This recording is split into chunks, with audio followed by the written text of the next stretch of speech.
to the world. Subscribe now to the Hot 97 YouTube channel. It's Ebro in the Morning with Laura Stylez and Rosenberg. Ebro, Laura Rosenberg, we rolling with record. Wiz Khalifa. Yo, we're celebrating Rolling Papers, aren't we? Yes, it's about sir. that time. Yeah, 10 years. Yo, man, 10 years ago, you dropped a classic. Yeah. How's that feel, man? Talk about that, because now it's like a re-release too, right? You add some stuff to it. What's going on? So that's the cool thing to do now, is to re-release a lot of the original music that the fans supported. But it's good because like DSPs, they don't have some of the original music that we did back then. Some of that stuff was on physical CD only. So if you bought the Rolling Papers Deluxe, you could only get it from Best Buy.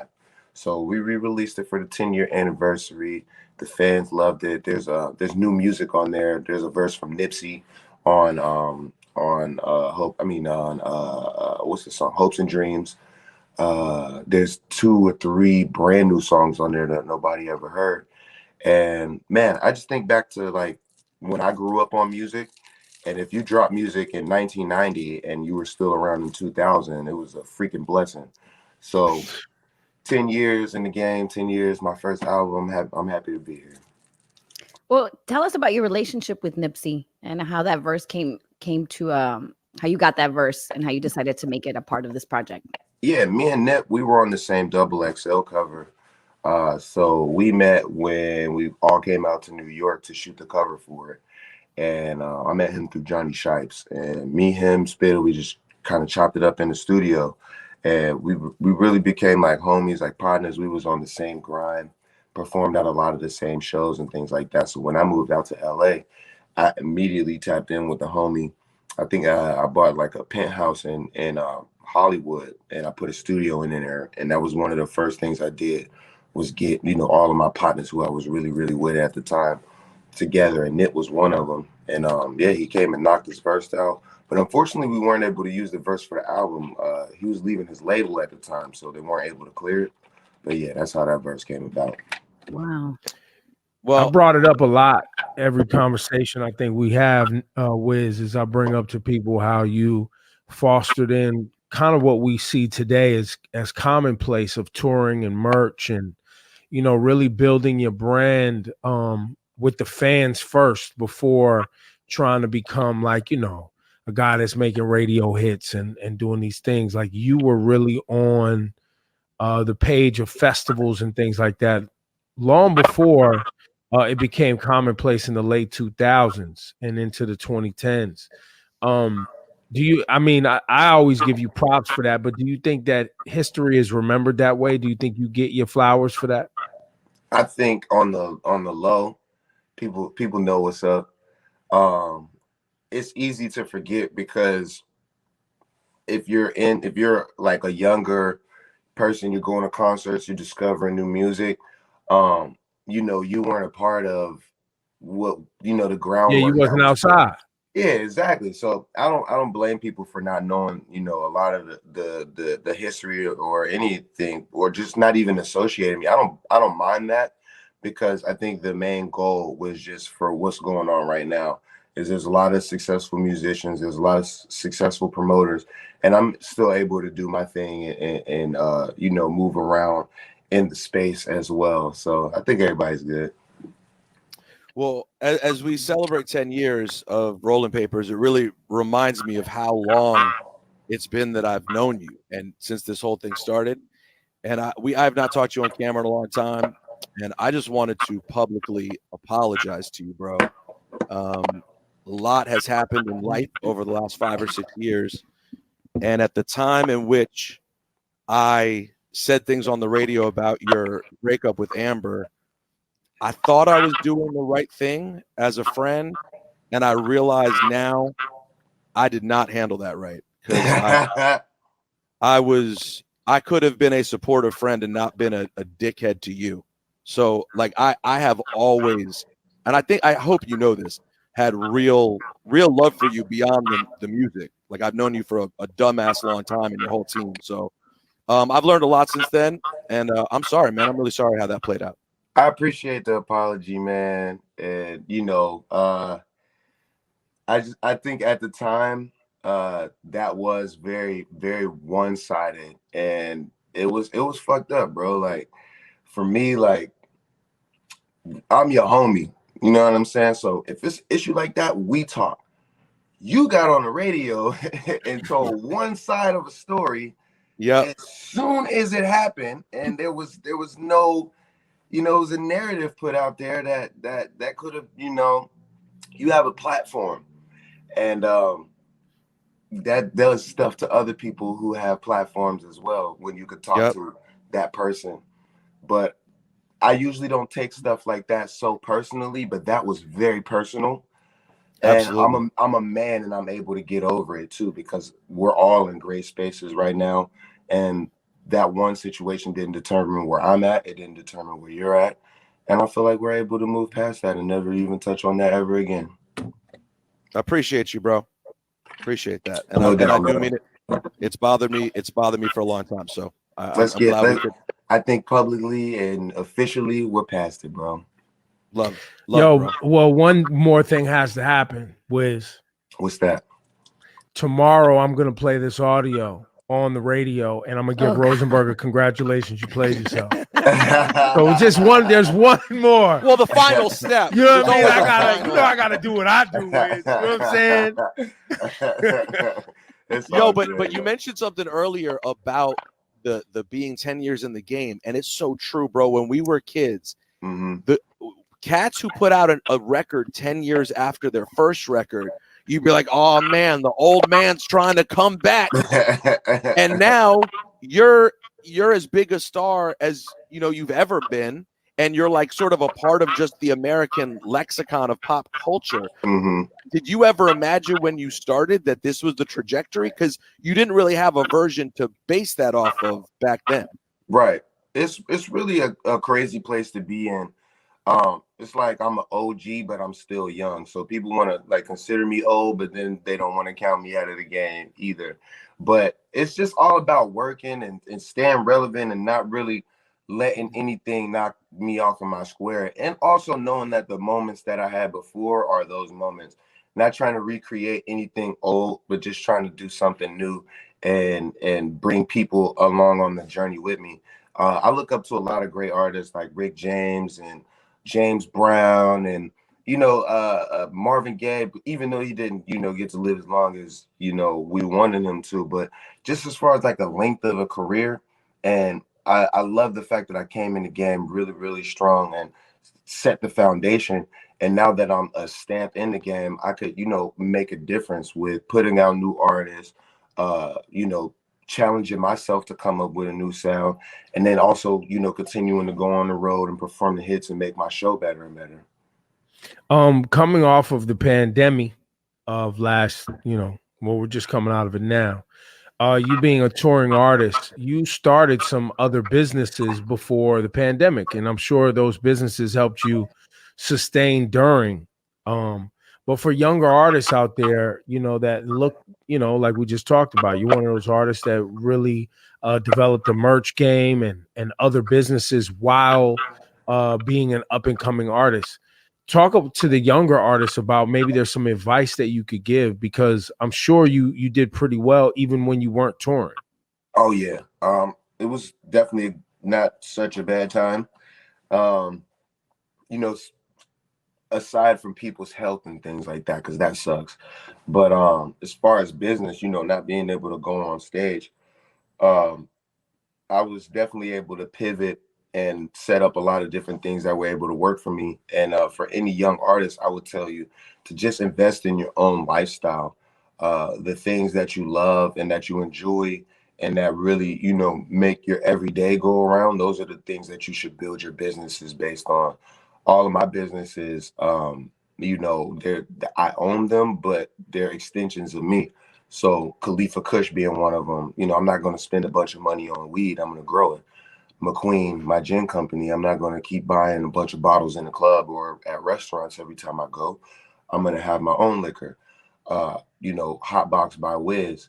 We're all at home. I'm not going to keep ordering Postmates, other people's restaurants. I'm going to start my own restaurant. So these are all things that are extensions and pieces of me that I'm able to, add character to and things like that. But they're real lifestyle stuff, and that's stuff that you could keep going forever and ever and ever.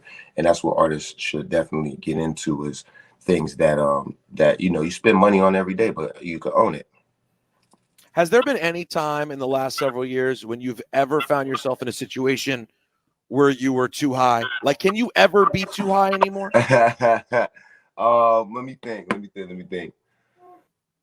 Nah, I mean, not like publicly. There's been a lot of time. Like, I did some mushrooms last week at Chevy's birthday party. And I was trying to be cool. I ate like a handful of them shits. And I'm partying, playing pool, and I had to go upstairs and find a room and just sit down for a little bit and just kind of collect my thoughts. A handful of mushrooms. Yeah. Meanwhile, I was trying to be cool. it could be a bad blunt hit for me, and it's over. And then you're gone. Yo, I was too high yesterday. Y'all I getting took a high couple on of contact. Y'all got baby lungs over there.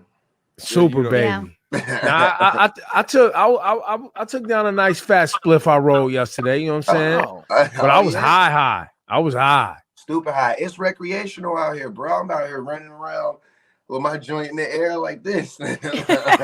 Yo, I got out the whip yesterday and smoked on the block just to see what it felt like in front of people. Like, Yeah. yo, How'd it right feel? here in New York. It felt Really? uncomfortable. I'll be honest. Because you're not used to it already. Wasn't You're used like, to it. Didn't like it.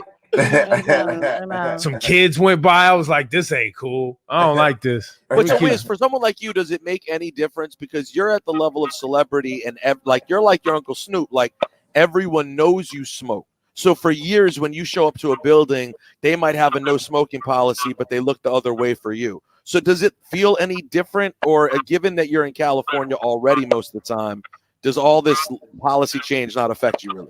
I agree with Ebro. It still feels weird, yo. Like I grew up on them old school rules where you really had to hide your weed and it wasn't acceptable. So it still feels wrong, even though it's not. They programmed our brains. They got bro. us. They got us. We're done. We still feel bad, you know. Yo, even when I copped some, like I remember the first time I went into a dispensary and they was like, "Show your ID." I was like, "Why I gotta give you my ID though? Why you gotta know who I am? Why you gotta know who I am?" They're Yeah, like, "No, it's cool." It's the old school I was like, rules "I don't still- know. I don't still believe apply. you." Yo, Wiz, are you still beating people up and training? And didn't you buy into a fighting league too? Yeah, absolutely. It's a fighting league. It's called the PFL. It's an alternative to all the other fighting leagues. And we have a regular season, we have a playoffs, and we have a championship. We're able to fight for the belt in their weight class and also get $1 million. So yeah. Through me being at my gym, Unbreakable. Shout out to Jay Glazer. Shout out to my trainer Ernie and all my other trainers down there. Through being there and developing the skills and training with a bunch of champions and going through the real rounds that it takes, I was able to meet some people and definitely be a part of the PFL. I'm a co-owner and one of the creative directors as well. So yep. So where wait, is you're this, still in focused California? on Muay Thai, or you started doing other disciplines? I do Muay Thai, I do Taekwondo, and I started wrestling and Jiu-Jitsu. Brazilian Jiu-Jitsu? Yeah, yep. You about to be That's a fire. problem out here, bro. It's gonna And be crazy. you got wiry strength too. You Yeah. got like that reach. Yeah. Yo, can you have a public sparring session with Jay Glazer so it looks like the most physically awkward event of all time? Well, Jay Glazer's a tough ass bowling ball. No, but he's a tough bowling ball. Wiz is wiry. They look nuts having a fight publicly. That shit would look crazy as heck. For real. Now, have you gotten approached? Now with these YouTubers getting in the ring, I'm sure somebody has approached you or maybe Andy after this performed at the convo. Triller joint. He performed at the Triller Mike joint. Tyson fight, yeah. But have you been approached for one of those type of deals for an exhibition or anything? Everybody asks, they're like, "Oh, are you gonna do a fight? Or are you gonna get in the ring?" But nobody really challenged me like, "Oh, I want to see Wiz, blah blah blah, this, that, and the other thing." So Would you be open to it? Well, yeah, totally. Yeah, it's a sport. It's fun, and I train every day. So it definitely be really fun to not only let the training pay off, but kind of go hard and have some fun and be a good payday it'd be good for everybody. Be some good entertainment. Maybe down the line, you know what I mean? But I'm gonna just keep hyping up my end on the creative part of PFL. And if somebody feels like they, want to step up to the plate, we can make it happen. Yo, I love that. Yo, y'all heard it here on Ebro, Laura, and Rosenberg. You know what I mean? I was about to say, here comes Ebro. Ebro, who do you want to troll him into a fight with? One of the Paul brothers? Or? Nah, I don't really want to. I don't want to troll. I kind of feel like Wiz might hurt somebody. You know what I'm saying? Like, I kind of feel like they need to approach this seriously.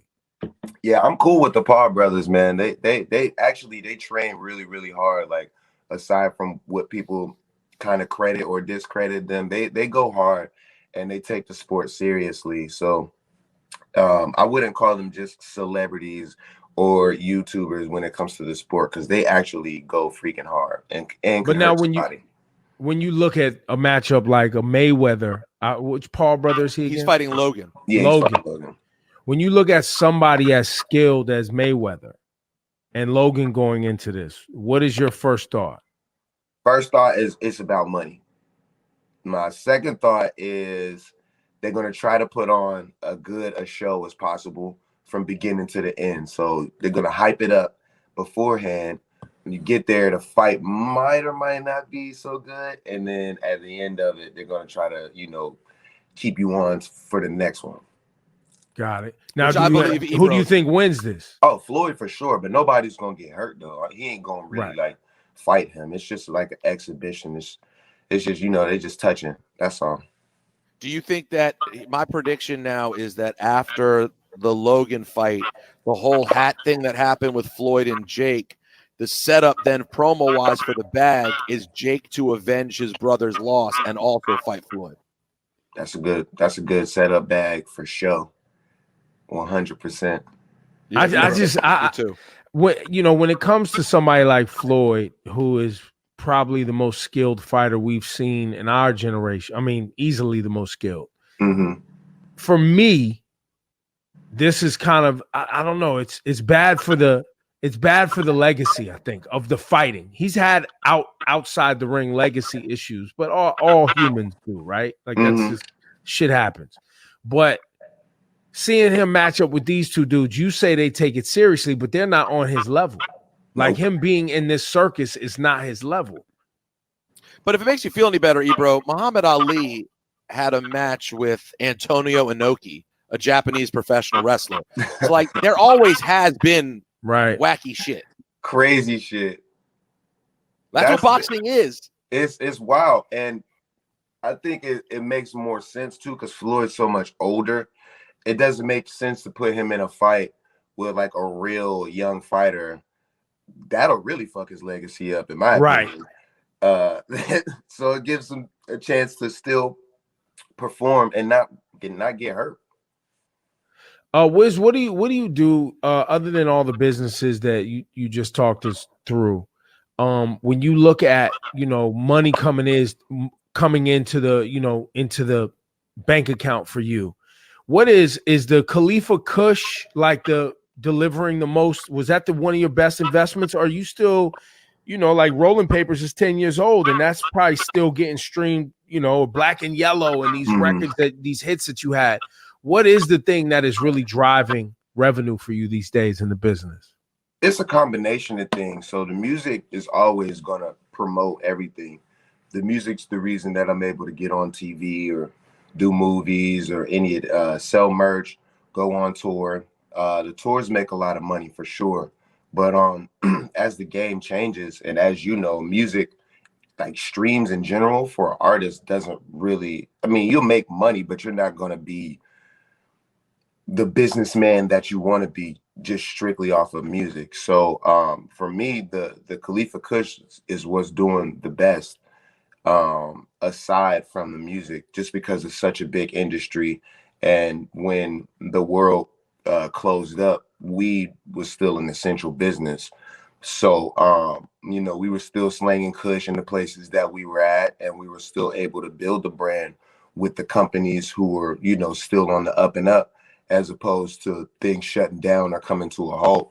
And shout out to Burner, he kind of put us at the forefront of the entire weed game, where it's like anything that's developing, as far as the laws or as far as technology or anything, we're all the way tapped in on it. So through Khalifa Kush, Shop GLD, a lot of people don't know I have anything to do with that, but that's the our jewelry company that we've been with for a long time. They've been doing a lot of things, licensing deals with the NBA and Marvel, and we got some big things coming up with them as well. But yeah, there's definitely other companies that, you know, bring in more than actually the music, but the music is definitely the vehicle for all of it. So it's important to maintain that that foundation for sure. Let's get into something off Rolling Papers. You want to play that Hopes and Dreams with the Nipsey verse? Yeah, let's do it. Let's play that, and we'll follow that up with the hit Black and Yellow. We ain't heard that in a minute. The classic. His name, Wiz Khalifa, 10 years. 10-year anniversary. You can get it on all streaming services. It dropped back in 2011. Rolling Papers, Wiz Khalifa, man. It's great to see you, sir. Good to see you guys too, man. Appreciate it. Man, y'all. take care of that. Yo, Bash, what he's hitting home runs. I heard you guys saying Bash is, how old is he now? He's 8, bro. Playing baseball. Playing baseball, running me around. The sleepovers, that's the funny thing. That when the kids have the sleepovers, oh my God, bro. That shit is so crazy. How many kids in the house? I heard the one kid tell his mom, like, let me tell Bash, like, my mom said she doesn't want me over here because your dad smokes, but she said it's okay this time. I'm like, yo, this shit is crazy. No, it's crazy. You got a whole 8-year-old, man. Salute. Congrats, bro. Yep. All right, take care.